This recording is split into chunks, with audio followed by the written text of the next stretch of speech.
কি দেখলেন? এখন দেখলাম যে উনি খুবই ভালো আছেন। আমাদের এখানকার যারা ডাক্তারবাবুরা আছেন, আমার সিস্টার যারা আছে, তারা সকলেই খুবই ভালো পরিষেবা দিচ্ছে। যদিও সবসময়ের জন্য আমাদের দলনেত্রী বাংলার মা মাননীয় মুখ্যমন্ত্রী মাননীয় মমতা বন্দ্যোপাধ্যায় স্বয়ং প্রত্যেকটি মুহূর্তে আপডেট নিচ্ছেন যে সোনালী খাতুন কেমন আছে। আমাদের দলের সেনাপতি যুবরাজ অভিষেক বন্দ্যোপাধ্যায় প্রত্যেকটি মুহূর্তে আপডেট নিচ্ছেন ওনারা কেমন আছেন।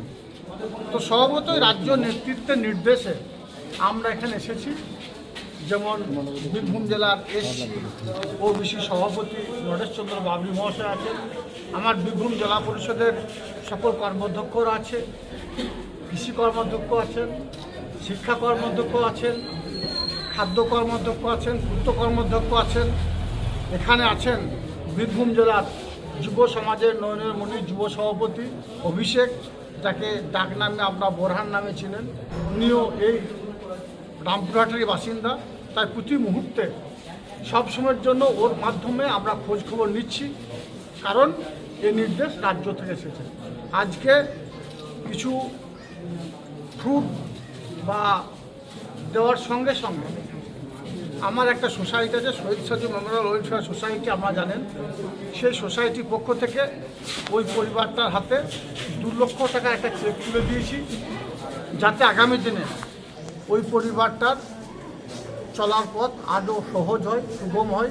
যদিও আমাদের মাননীয় মুখ্যমন্ত্রী মাননীয় মমতা বন্দ্যোপাধ্যায় রাজ্য সরকারের পক্ষ থেকে সব দিক দিয়ে পরিষেবা দিয়েছেন।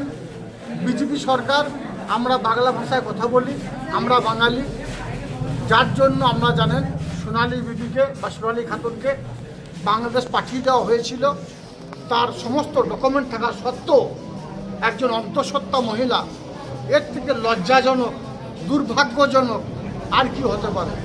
কিন্তু আইনি লড়াই থেকে শুরু করে সব রকমের লড়াই আমাদের মাননীয় মুখ্যমন্ত্রী মাননীয় মমতা বন্দ্যোপাধ্যায় এবং আমার দলের সেনাপতি অভিষেক বন্দ্যোপাধ্যায় দিয়ে চলেছেন, যার জন্য সোনালী খাতুন আজকে আমাদের কাছে আছে, আমাদের জেলায় আছে, তার পরিবারের পাশে আছে। যদিও উনি বারবার বলছিলেন ওনার স্বামী এখন ওখানে রয়ে গেছেন।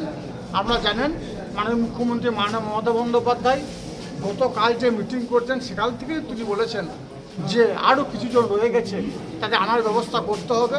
আমাদের পারিবারিক শ্রমিক উন্নয়ন যে বোর্ড আছে, সেই বোর্ডের যিনি সভাপতি আছেন শামুল ইসলাম সাহেব, উনি সবসময়ের জন্য ওই পরিবারটাকে কিভাবে আনা যায়, বাকি সদস্যদের আনা যায়, সেই প্রয়াস করছেন। মাননীয় মুখ্যমন্ত্রী মাননীয় মমতা বন্দ্যোপাধ্যায়ের নির্দেশে আমার মনে হয় অতি দ্রুত ওর পরিবারের বাকি সদস্যরা যারা আছে তারাও আমাদের কাছে ফিরে আসে।